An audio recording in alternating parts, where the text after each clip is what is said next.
जो गुरु की भक्ति करता है पागलों की तरह, जो गुरु की भक्ति करता है पागलों की तरह और कृपा भी उन पर बरसती है बादलों की तरह, कृपा भी उन पर बरसती है बादलों की तरह। बाजना वालों, आप लोगों ने निश्चित रूप से बहुत पुण्य कमाया है। आज इसलिए गुणानुवाद कर रहे हैं कि अमावस्या की इस काली रात को भी उन्होंने पूनम की चांदनी में बदल दिया।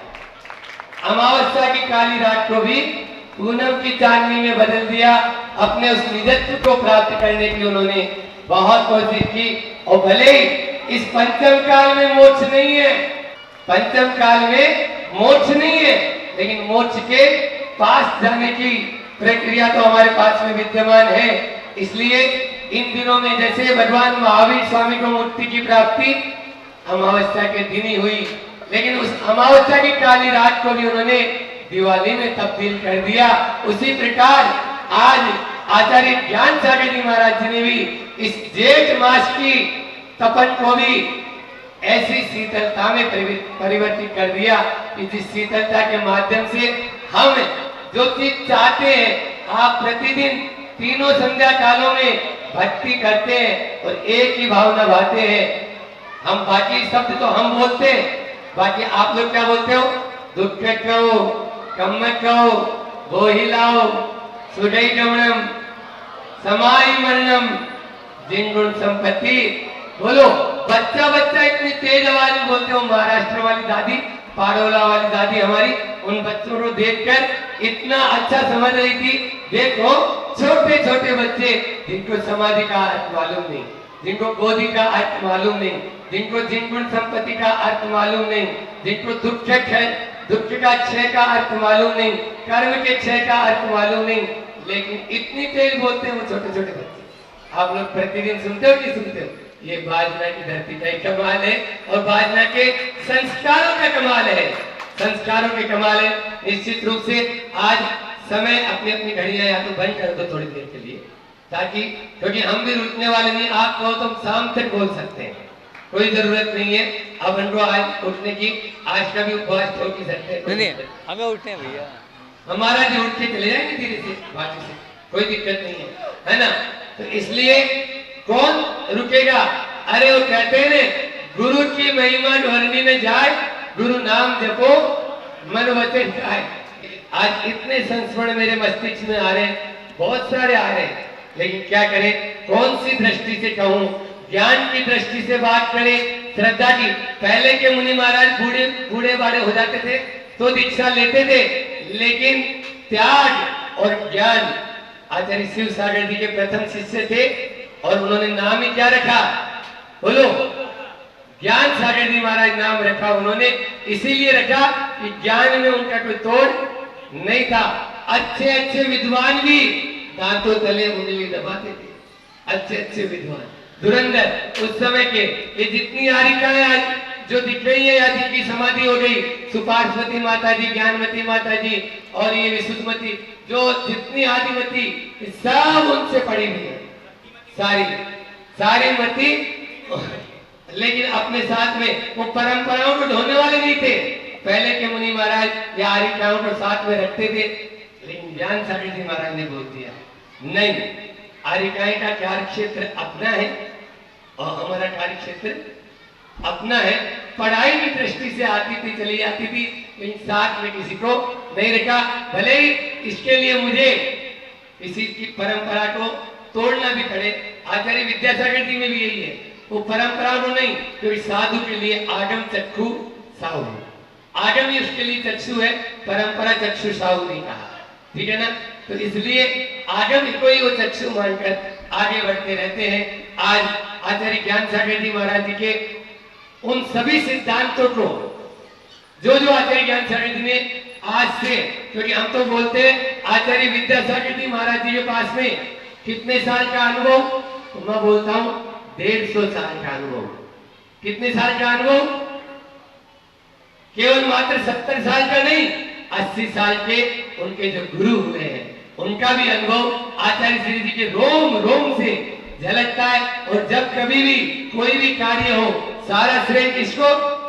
आचार्य ज्ञान सागर जी महाराज, जैसे अभी पूर्व वक्ता कह रहे थे कि कोई भी काम वो गुरु की आज्ञा के बिना नहीं करते, पत्ता भी नहीं हिलता उनका।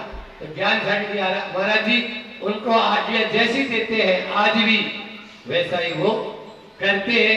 ऐसे गुरु के प्रति जब कभी भी ऐसी विनयाञ्जलि सभा होती है उसमें गुरु जी भावुक हुए बिना नहीं रहते, उनके आंसू आ ही जाते हैं।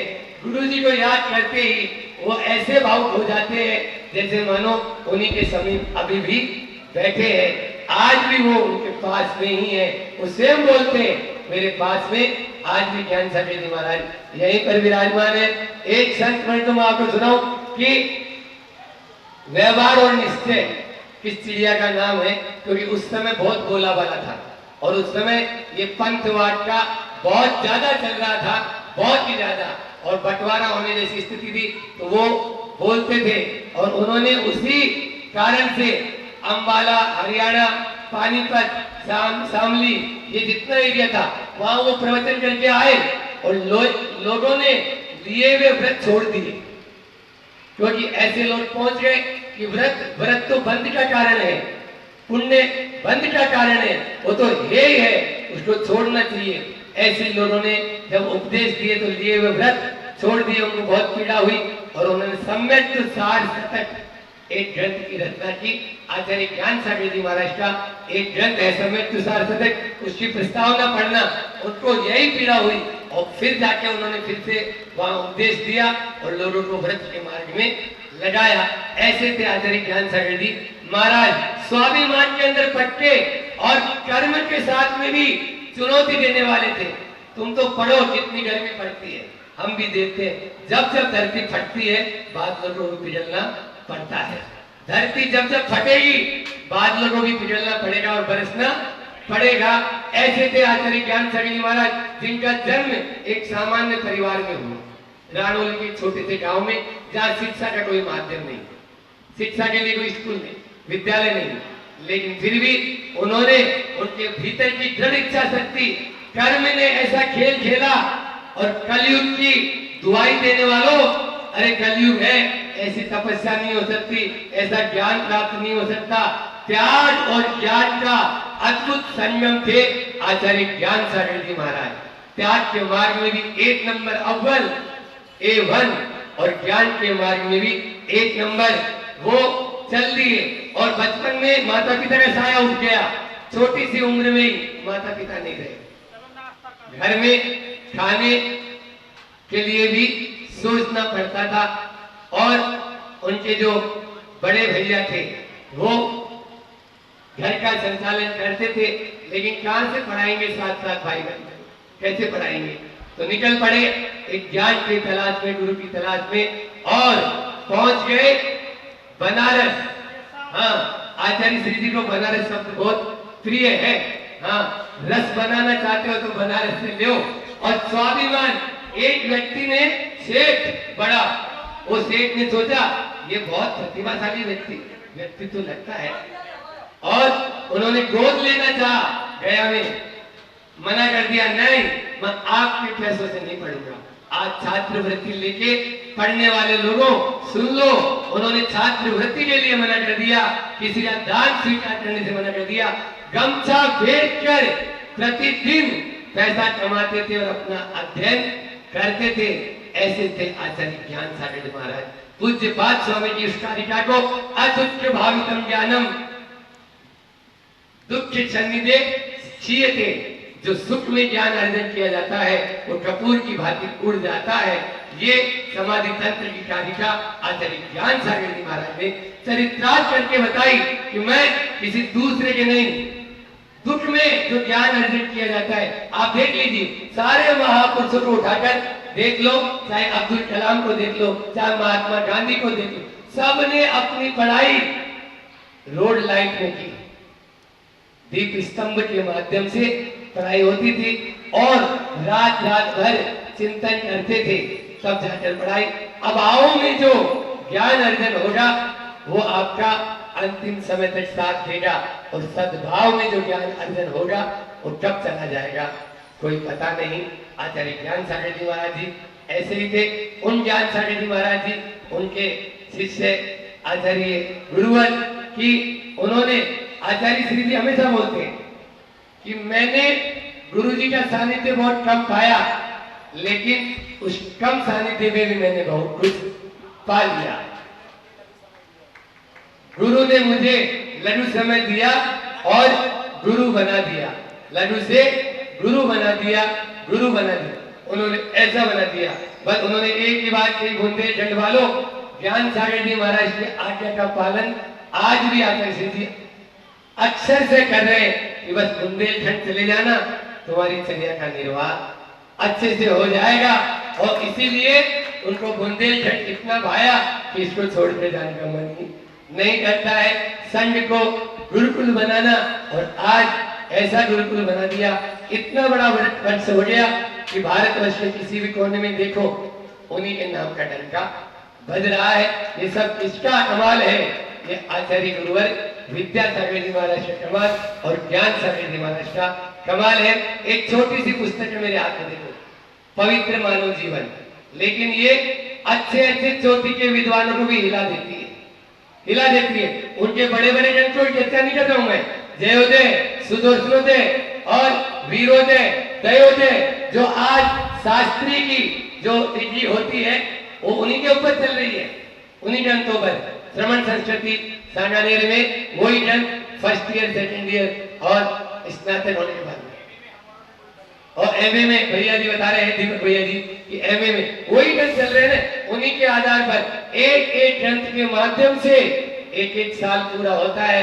ऐसे ग्रंथ जो पहले रत्ती की टोटकी में, क्योंकि वो ख्याति पूजा लाभ से बहुत दूर रहते, एक एक गुण, अनेकों गुण हैं, अनेकों गुण उनके ख्याति पूजा तो लिख दिए।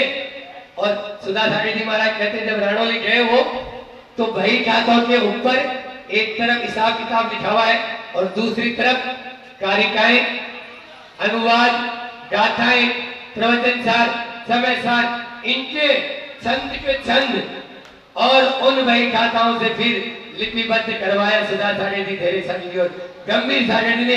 तब जाकर हमें मालूम चला कि ज्ञान सागर जी आज पीएचडी 100 से ज्यादा उनके ऊपर पीएचडी हो चुकी है।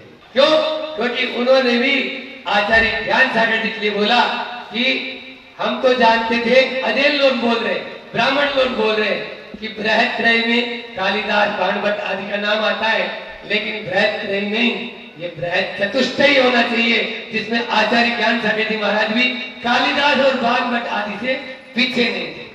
ऐसे थे आचार्य ज्ञान सागर जी महाराज, जिन्होंने अनेकों ग्रंथ की रचना की। इसी में लिखा है कि पाँव में हो शुद्ध धोती, पाँव में हो शुद्ध धोती, उसी शुद्ध धोती से आचार्य जी ने हथकरघा की स्थापना की। शिक्षा नीति कैसी होनी चाहिए, मैंने मंडी बामोरा में पाठशाला के छोटे छोटे बच्चों को ये पूरी पुस्तक आद्योपांत पूरी पढ़ाई मैंने, और वहां के बच्चे भी ऐसे कि इसमें बहुत ही अच्छे पद्यात्मक है, ये पूरी की पूरी पुस्तक पद्यात्मक है। पद्य के माध्यम से कैसा जीवन होना चाहिए, कैसी सास होनी चाहिए, कैसी बहू होनी चाहिए, ये सारे इसमें पॉइंट दिए हुए, एक एक हेडिंग बनाई हुई है। आचार्य से ज्ञान सागर जी महाराज ने छुल्लक जब ज्ञान भूषण थे बुरावल जी, तब की लिखी हुई है ये, तब की पुस्तक। आज ऐसी ऐसी पुस्तकें, कर्तव्य पथ प्रदर्शन, छोटी सी पुस्तक, 99 उसमें कहानियां हैं, लेकिन 99 के फेर को टालने वाली है। 99 कहानियां छोटी छोटी, 99 के फेर को टालने वाली है। ऐसे ज्ञान सागर जी महाराज का आज अपन समाधि दिवस मना रहे। डरो नहीं, आपको डरना नहीं है। कितनी भी विषमताएं आए, कितनी भी सामने प्रतिकूलताएं आए, लेकिन वो सब ज्ञान सागर जी महाराज ने अनुकूल बना ली, विद्यासागर जी महाराज ने अनुकूल बना ली। तो उनके शिष्य होकर अपन क्यों डर रहे हैं, अपन भी अनुकूल बना लेंगे। अंतिम एक छोटे से भजन के माध्यम से अपनी वाणी को विराम देना चाहूंगा, जो आज प्रासंगिक है। आप लोगों ने पहले भी सुना होगा, प्रणम्य सागर जी महाराज के द्वारा रचित है। प्रणम्य सागर जी महाराज ने बहुत ही भावपूर्ण इसमें पूरा जीवन चरित्र भर दिया आचार्य ज्ञान सागर जी महाराज। अस्त हो रहे ज्ञान सूर्य ने, सोचा था एक दिन की शाम, मेरे ढल जाने के बाद कौन करेगा मेरा काम, मेरे ढल जाने के बाद कौन करेगा मेरा काम। अंधकार में मोह जगत में ज्ञान प्रकाश भरेगा कौन, मेरे जीवन की बुझती ज्योति को और जलाए कौन। सब अयोध्या का तर दिखते कोई न दिखता है निष्काम, मेरे ढल जाने के बाद कौन करेगा मेरा काम। धर्म महा है पात कठिन है किसको इसका रहस्य कहूं, निष्ठा का जो दीप जलाए ज्ञान चरित्र में लीन रहे। तभी एक विद्याधर आया दूर कहीं से गुरु के धाम, मेरे ढल जाने के बाद कौन करेगा मेरा काम। फिर गुरु से दीक्षा शिक्षा दे इच्छा जल को जला दिया, स्वयं शिष्य के चरणों में आ बैठ अहम को। शांति सागर जी महाराज जी ने भी समाधि इस प्रकार से नहीं की, और आज तक 12वीं शताब्दी से लेकर 21वीं 22वीं शताब्दी के 900 वर्ष के इतिहास में ऐसी समाधि नहीं हुई। जो ज्ञान सागर जी महाराज की समाधि हुई थी, खुद नीचे बैठे और शिष्य को ऊपर बैठाया। फिर गुरु ने शिक्षा दीक्षा दी इच्छा जल को जला दिया, स्वयं शिष्य के चरणों में आ बैठ अहम को जला दिया। खूब जले विद्या का दीपक हुआ ज्ञान की आटोयाम, मेरे ढल जाने के बाद कौन करेगा मेरा काम। तुम प्रकाश के पुंज बनो और तुम ही बनो सूरज श्रीमान, तुम ही चलाओ सबको पथ पे और चलो खुद ये धीमान। मत चिंत हुआ विद्याधर जीवन सफल बना वरदान, मेरे ढल जाने के बाद कौन करेगा मेरा काम। फिर अंतिम छंद है गुरुकुल बना कुल गुरु बनना। बन गए आचार्य श्री जी कुल गुरु, हर कुल के गुरु। अरे माँ बोलना बाद में सीखता है, आचार्य विद्यासागर जी की जय बोलना पहले सीखता है। माँ बोलना बाद में सीखता है बच्चा, और पहले ये मेरे वो है जे करता है। कुल गुरु बना कुल गुरु बनना, वचन नहीं प्रवचन देना, छोटा बड़ा भेद को तज के तुम सबको अपना लेना। यह कहकर यूं कहकर फिर विदा हो गया आज के दिन, यूं कहकर फिर विदा हो गया ज्ञान सूर्य व गुरुमान, मेरे ढल जाने के बाद कौन करेगा मेरा काम। ऐसे आचार्य ज्ञान सागर जी महाराज ने आचार्य विद्यासागर जी को अपनी आंखों में ऐसा देखा कि मेरे जाने के बाद में ये मेरा काम कर सकता है, और यही इस धर्म के रथ को अंतिम समय तक ले जा सकता है। इतना ही रखते हैं, समय भी अपना पूरा हो चुका है। बोलिए अहिंसा परमो धर्म की। आचार्य गुरुवर विद्यासागर जी, ज्ञान सागर जी महामुनि राज की, परम पूज्य आचार्य भगवंत विद्यासागर जी महामुनि राज की। अभी आपने मंगलाचरण को सुना। ये जो मंगलाचरण मैंने आपके सामने किया और पहले से ही करते आ रहा हूँ, ये मंगलाचरण मेरा नहीं है, पूज्य आचार्य ज्ञान सागर जी महामुनि राज का मंगलाचरण है। क्योंकि अगर आपने ध्यान से सुना होगा ये मंगलाचरण, तो इस मंगलाचरण में मैंने अरहंताड़म, अरिहंताड़म और अरुहंताड़म बोला था। आचार्य ज्ञान सागर जी महामुनिराज भी मंगलाचरण में यही मंगलाचरण करते थे, क्योंकि जब मैं ये करता था तो एक शावक जो उनसे जुड़ा हुआ था, जो खुद जिन्होंने अपने कानों से आचार्य ज्ञान सागर जी का जो मंगलाचरण सुना था, जब पहली बार मैंने प्रवचन किए थे तो आए थे और बोले महाराज जी आज आपको सुनकर आचार्य ज्ञान सागर जी महामुनिराज की याद आ गई। हमने कहा क्यों? तब मुझे मालूम नहीं था कि आचार्य ज्ञान सागर जी महाराज इस तरह से करते हैं। तब फिर उन्होंने बताया, बोले आचार्य ज्ञान सागर जी महाराज भी इसी प्रकार से अरहंताड़म, अरिहंताड़म और अरुहंताड़म करते थे। तो इसका मैं आपको अर्थ बता देता हूँ कि आखिर ज्ञान सागर जी महाराज जी क्यों करते थे। पहले भी बताया था, शायद फिर से बता देता हूँ कि अर का मतलब होता है पूजा के योग्य। हाँ शायद ऐसा आएगा। सबसे छोटा जो था उसका शायद पिता, अब पता तो नहीं, आपने मालूम हो तो हमें तो नहीं मालूम। भैया का कहना है कि सबसे छोटे वाले का जन्म पिता के मरण के पश्चात हुआ। ऐसी परिस्थिति, ऐसी कठिन जो मोड़ पर अब बताओ कौन साथ देगा? तो धर्म साथ देगा और भक्ति साथ देगी। फिर भी उन्होंने अपने आप को संभाला धर्म के सहारे, प्रभु भक्ति के सहारे। और जो बड़े भाई थे वो दुखी थे। अब दुखी तो थे लेकिन इतने बड़े परिवार की जिम्मेदारी थी। उन्होंने माँ से निवेदन किया कि यहाँ छोटे से गांव में रानोली में रहकर मैं क्या करूँगा, मुझे कहीं बाहर जाना होगा, जब जाके पूरे परिवार का भरण पोषण हो पाएगा। एक क्या हुआ, कुछ एक वर्ष पश्चात ही ऐसे वेशभूषा, एक जैसी वेशभूषा वाले जैसे देव लोग आते हैं, ऐसे बहुत सारे जो छात्र वर्ग है वो वहाँ पर दिखे। उन लोगों को देखने के बाद वो जो एक साथ एक वेशभूषा में वहाँ घूमने आए थे किसी और नगर से, उसको देख के लगा ये कौन है, एक जैसे कपड़े पहन के आए लोकांतिक देव जैसे।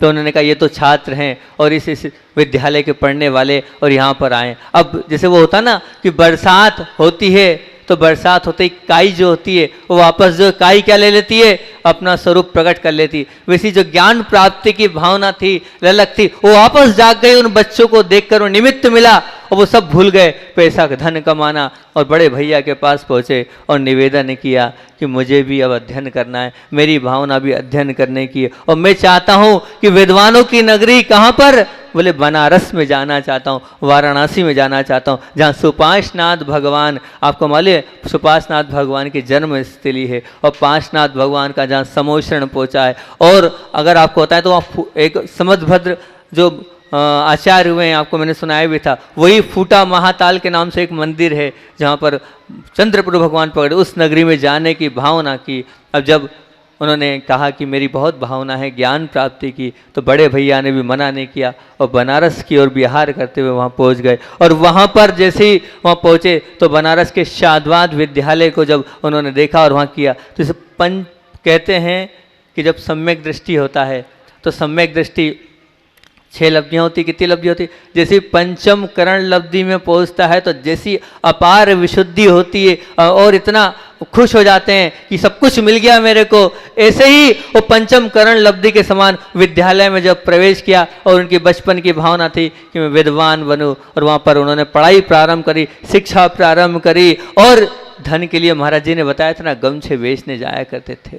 तो उनके जो प्रमुख उमा राव जी थे, जो उनके गुरु थे, उन्होंने समझाया भैया छात्रवृत्ति भी सुविधा उपलब्ध है, आखिर आप ये क्यों बेचते हो गमछे। तो उन्होंने एक हेतु भेजा था, बोले मैं इसलिए नहीं कि छात्रवृत्ति तो ठीक है, लेकिन इस पैसे के माध्यम से जो बचता है वो मैं अपने घर भी भेजता हूँ। मतलब स्वयं भी पढ़ते थे और पैसा घर भी भेजते थे। ऐसे छात्र थे वो, ना कि स्वयं के लिए, वो दूसरों के लिए भी मदद के लिए तत्पर रहते थे। और साथ साथ में ऐसा सुनते हैं कि वो उस कमाने के बाद साथ वालों की भी मदद करते थे। जब बड़े भ्राता ने पैसा भेजा तो बोले यहाँ पैसा मत भेजो, आप तो पुनः पैसा माँ को भेजो, मुझे आवश्यकता नहीं है। इस प्रकार से मेहनत करते हुए उन्होंने अध्ययन किया और उनकी भावना थी, ऐसी प्रबल भावना थी कि जैन साहित्य का वहाँ पर अध्ययन होना चाहिए, लेकिन जैन साहित्य का अध्ययन नहीं होता था। तो जब पहुँचे तो जो पढ़ाते थे गुरु, उन्होंने कहा तुम्हारे जैन धर्म में साहित्य क्या है जो हम पढ़ाएं। इस प्रकार से जब जिनवाणी माँ के लिए बोला तो उन्होंने उसी दिन दृढ़ निश्चय कर लिया कि मैं जिनवाणी माँ के लिए आज से समर्पित होता हूँ और मैं ऐसी रचना करके बताऊँगा कि जो अजैन लोग, ब्राह्मण लोग भी हैं जो कहते हैं कि संस्कृत में कुछ नहीं है, संस्कृत में मैं रचना करके बताऊँगा। उसी उन्होंने धारणा बनाई और ये भावना भावना रखी कि मैं इसी प्रकार से सेवा करूँगा। और वहाँ पर रह के वो अध्ययन करते हुए, और उनकी भावना थी तो उनके साथ बंसीधर जी, गोविंद प्रसाद जी, तुलसीराम जी, अनेक जो विद्वान थे, उनने मिलकर वो जैन साहित्य को भी अपनी भावना से वहाँ पर लगवाना प्रारंभ कर दिया। वो आचार्य ज्ञान सागर जी की ही भावना थी, उन्हीं की भावना से वो जैन साहित्य लगता चला गया। और जो उमा राव जी सिंह जी, उनसे आप मानेंगे वो जैसे कि जैसे गुरु मिलते हैं वैसे ही शिष्य हो जाते हैं। तो जो उनके वो गुरु थे वो कैसे थे तो गृहस्थ, लेकिन गृहस्थ होने के बाद भी 7 प्रतिमाएं थी उनकी। उन्हीं की भावना से, उन्हीं की इच्छा से, उन्हीं के पास उन्होंने निवेदन कर दिया था प्रारंभ में कि मैं ब्रह्मचर्य से रहकर माँ जिनवाणी की सेवा करूँगा। और जब अध्ययन हुआ तो घर आए, और घर आने के बाद उन्होंने पाठशाला प्रारंभ कराना किया। और वहीं पर रेवासा में ही एक अपनी प्रेरणा से दिगंबर जैन छाबड़ा संस्कृत महाविद्यालय का भारतवर्ष में उसके बाद पहला वो महाविद्यालय संस्कृत का महाविद्यालय खोला था। अब जब उम्र हो गई तो माँ ने भी निवेदन किया कि, और भाइयों ने भी निवेदन किया, तो उन्होंने एक ही बात बोली कि मैं तो पहले ही अपने गुरु जो उमा राव जी थे उनके पास उनको कह आया हूँ कि जिनवाणी माँ की सेवा करूँगा और आजीवन ब्रह्मचर्य व्रत रखूँगा। बहुत समझाया लेकिन फिर भी नहीं समझे। फिर माँ ने एक ही बात बोली, ठीक है रह लेना ब्रह्मचर्य व्रत, लेकिन अब एक है, जब तक मैं हूँ तब तक तुम्हें घर नहीं छोड़ने दूंगी। तो ठीक है, नहीं तो मैं तेरा विवाह करूँगी, मैं नहीं मानने वाली हूँ। और उसी वक्त माँ के कहने से उन्होंने घर में ही रहकर पाठशाला प्रारंभ की। और वहीं घर में रहकर वीरोदय, सुदर्शनोदय, जयोदय जैसे महाकाव्यों को लिखा, जो काव्य आज भी विद्वान लोग पढ़ते हैं तो कहते हैं क्या है। वहाँ पर पन्ना लाल जी ने जब वो काव्य पढ़े थे तो पन्ना लाल जी ने मालूम है क्या कहा था, अगर मैं राजा भोज होता तो एक एक कारिका पर एक एक स्वर्ण मुद्रा देता। ऐसी एक कारिकाएं जिनका अर्थ समझ में नहीं आता है। अभी जब उनके काव्य पे किया जा रहा था तो उन्होंने यही कहा कि इसके शब्द इतने कठिन हैं कि डिक्शनरी में मुझे आज तक डिक्शनरी खोलने की आवश्यकता नहीं पड़ी। वो जो उज्जैन वाले पंडित जी कह रहे थे, लेकिन अब बार बार मुझे डिक्शनरी खोलना पड़ती, इतने ऐसे ऐसे कठिन शब्दों को इसमें भर दिया हैगा। वो जो कादम्बरी है उस कादम्बरी को भी एक तरफ रख दिया। ऐसे वीरोदय, सुदर्शनोदय और जयोदय में इस प्रकार की संस्कृत की व्याख्या हुई। और उसके बाद धीरे धीरे वो और आगे बढ़ते गए। उन्हें पता चला ब्यावर में एक बहुत बड़ा ऐसा योग बना कि 2 आचार्य एक साथ मिलन हुआ, आचार्य शांति सागर जी और आचार्य शांति सागर छाणी वाले। उनका वहाँ चातुर्मास चल रहा था। जैसे कहते हैं ना कि गुरु ग्रह और शनि ग्रह जब एक मीन राशि में आते तो उसको महायोग बोलते हैं। ऐसी वो वहाँ महायोग हुआ था। उस महायोग को देखने के लिए वो वहाँ पर पहुँचे। और जब वहाँ पहुँचे तो एक स्पष्ट, जो बहुत विद्वान होता है वो अपने विनय से अलग ही झलकता है कि कोई विद्वान आया है, सभा में बैठे। उनके विनम्रता से देखा कौन है, बुलाया, और बुलाने के बाद पता किया तो उन्होंने देखा और उन्होंने अपने द्वारा काव्य आचार्य भगवान को बताया कि ऐसे ऐसे काव्य लिखे दिखाए। दिखाने के बाद वहीं साड़ूमल के हीरालाल जी पंडित जी बैठे थे। उन्होंने जैसे ही ग्रंथों को देखा वो बहुत प्रसन्न हुए, और प्रसन्न होने के बाद उन्होंने एक ही निवेदन किया, इसकी सौपज्ञ टीका लिखना बहुत जरूरी है। सौपज्ञ टीका इसलिए जरूरी है कि जितने भाव आपने कार्यक्रम भरे, आने वाले समय में इसको कोई समझ नहीं पाएगा, अच्छा विद्वान इसकी अर्थ नहीं कर पाएगा। इसलिए आप इसकी सौपज्ञ टीका लिखो, मतलब इसका अर्थ खोलो स्वयं, नहीं तो आने वाले समय में गौण हो जाएगा ये ग्रंथ। तो उनकी भावना से उन्होंने वीरोदय पर सौपज्ञ टीका लिखना प्रारंभ करी। और वो बहुत मितव्ययी थे। अभी महाराज जी ने बताया ही था कि वो कागज के टुकड़े पर यहाँ वहाँ ऐसे देते देते वो ग्रंथ लिखा। और वो तो ग्रंथ लिखने के बाद एक तरफ हो गए, उसका पूरा छपाने का काम फिर किसने किया, तो वो हीरालाल जी पंडित जी साहब ने किया। इस प्रकार से वो वहाँ से आगे बढ़ते हुए उपदेश देते हुए एक नगर में नहीं अनेक नगरों में उन्होंने चातुर्मास किया। हिसार है, दिल्ली है, आगे चलते गए। एक जगह की घटना है, आचार्य चंद्र सागर जी महाराज जी ने एक महिला को व्रत दिया था। ये घटना मैंने पूज्य आचार्य महाराज के मुख से सुनी थी कि उन्होंने व्रत लिया था प्रतिदिन पूजन के लिए देखना है और अभिषेक देखना है और पूजन करना है। परंतु उस महिला के साथ कर्म के उदय से ऐसा था कि कोई बालक नहीं था, तो घर वाले परेशान करते थे। एक तो वैसी दुष्टा है और उसका ऐसा नियम लेके मंदिर में बैठी रहती है, कोई जरूरत नहीं है, तू मंदिर नहीं जाएगी, मंदिर जाने से क्या तेरा पुत्र हो जाएगा जो तू मंदिर जाएगी। और वो आई और महाराज जी से निवेदन करने लगी, महाराज ये मेरा नियम वापस ले लो, मेरे परिवार वाले तैयार नहीं है। ज्ञान सागर जी महाराज उस वक्त ब्रह्मचर्य अवस्था में थे, उन्होंने पूरा सुना। सुनने के बाद बोला, चिंता मत करो भाई जी, आपका नियम पलेगा, आपने गंधोदक लगाने का नियम लिया, मैं आपके घर आऊँगा और आपको गंधोदक दूंगा, और गंधोदक और आप वहीं पर रहकर भाव पूजा करना, आपका नियम नहीं तोड़ना, मैं गंधोदक दूंगा। प्रतिदिन गंधोदक ले जाकर उस महिला के लिए पहुंचाते थे, वो स्वयं जाकर देते थे, और उसका प्रभाव ये था, पुण्य बड़ा, भक्ति बड़ी, कि जिसको बच्चा नहीं होना था उसकी कोख भी उनके उस गंधोदक से चमत्कृत हुआ और वो कोख भर गई, उस माँ की कोख भरी थी। ऐसे चमत्कारी वे थे। वो एक नहीं अनेक संघों में उन्होंने पढ़ाया। आचार्य वीर सागर जी के संघ में भी उन्होंने सिद्धांत, व्याकरण, न्याय आदि को पढ़ाया, और ऐसे पढ़ाते पढ़ाते उनके साथ चतुर्मास करते हुए शिखर जी गए, और शिखर जी में वो रुक गए। उनको इतना मन लगा कि वहाँ रुक गए। रुकने के बाद आपको बताता हूँ वो विशेष बात, मुझे भी पहली बार पढ़ी तो मुझे लगा अच्छा ऐसा भी हुआ आचार्य ज्ञान सागर के। फिर वहाँ तो रुके, और रुकने के बाद वो मंसूरपुर में सन 1955 में पहुँचे। वहां पर पहुंचे, और वहां पर पहुंचने के बाद 3 साल से पानी नहीं आया था। तो उन्होंने क्या कहा, पूरे भक्ति भाव के साथ उन्होंने कहा, आप तो 16 दिवसीय शांति विधान करो, अपनी भक्ति में दम होगा तो पानी को आना पड़ेगा। और यही हुआ कि 16वें दिन शांति विधान का हवन हुआ और दे बारिश, बिल्कुल पानी पानी गिर गया। उस पानी की विशुद्धि इतनी बड़ी कि भगवान ने मेरी सुन ली, भगवान ने मेरी बात रख ली, और ये पानी आ गया जो लग नहीं रहा था कि पानी आएगा, आ गया। इतनी विशुद्धि बड़ी, वहीं भगवान के चरणों में नतमस्तक हो गए। बोले अब मुझे नहीं रहना, और मैं यहीं पर भगवान के सामने, उन्होंने अक्षय तृतीया के दिन वहां पर इतनी विशुद्धि बड़ी कि क्षुल्लक दीक्षा ग्रहण कर ली। स्वयं से उन्होंने वहां पर क्षुल्लक दीक्षा ग्रहण कर ली। मुझे लगा शायद मेरी धारणा यही थी, लेकिन उन्होंने स्वयं खुद वहां पर भगवान के सामने क्षुल्लक दीक्षा ग्रहण करी। और क्षुल्लक दीक्षा ग्रहण करने के बाद सन 1957 में वहां देशभूषण जी के दर्शन करने खनिया जी पहुंचे। तो उन्हें कब तक रहोगे क्षुल्लक, तो उन्होंने वो दुपट्टा भी उतार दिया और एलग बन गए। एलग बनने के बाद विशुद्धि बड़ी, वीर सागर जी से आत्मीय प्रेम था उनको, और भावना थी कि वीर सागर जी से मैं दीक्षित होऊंगा। लेकिन कर्म का योग था कि क्या हुआ, एकाएक उनकी समाधि हो गई है। आचार्य वीर सागर जी महाराज जी की समाधि जब उनको प्राप्त हुई तो बहुत विकल्प हुआ उनको, और बहुत विकल्प होने के बाद जब उनकी चरण प्रतिष्ठा हो रही थी तो आचार्य शिव सागर जी महाराज जी के संग में वहाँ पहुँचे। और पहुँचने के बाद मन आकुल व्याकुल तो था ही, उन्होंने वहाँ निवेदन कर दिया कि संसार का कोई भरोसा नहीं है, आचार्य भगवान मेरा कल्याण करो। और वहीं एलग ज्ञान सागर जी महाराज ने शिव सागर जी महाराज से निवेदन किया, और 22 जून सन 1959 में वो खनिया धाना में जयपुर में उनकी दीक्षा हुई, और प्रथम शिष्य आचार्य भगवंत शिव साहब प्रथम शिष्य हुए आचार्य ज्ञान सागर जी महाराज। उसी वक्त साथ साथ में उन्होंने कहा, आप तो शुरू से हमारे संघ में अध्ययन कराते ही थे और आगे भी आपको संघ में अध्ययन कराना ही है, तो अब हम आपको मुनि तो पद दे ही रहे हैं, साथ साथ में उपाध्याय पद के भी संस्कार कर रहे हैं। और वहाँ उपाध्याय पद के भी उसी दिन उनको संस्कार हुए, मुनि और उपाध्याय दोनों पद के वहाँ संस्कार हुए।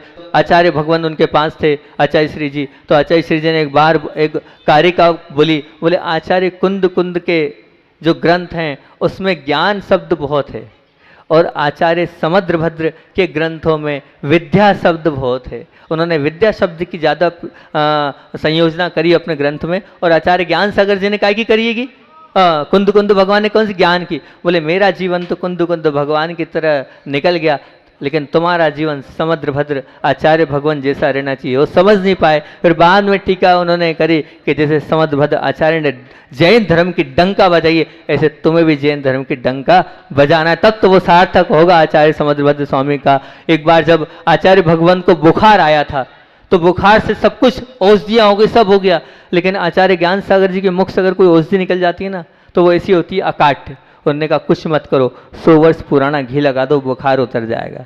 अरे सब लगा लिया, इतना कह रहा हूँ उतना तो करो। मानिए आप, उधर आचार्य भगवान को इधर घी लगता गया और वो उधर बुखार उतरता चला गया। ऐसे आचार्य ज्ञान सागर जी महाराज थे जिनकी हर व्यक्ति ने तारीफ करी। यहाँ तक कि आचार्य श्री सागर जी उनके नाम की व्याख्या कैसे करते थे, बोलते थे भू रामल।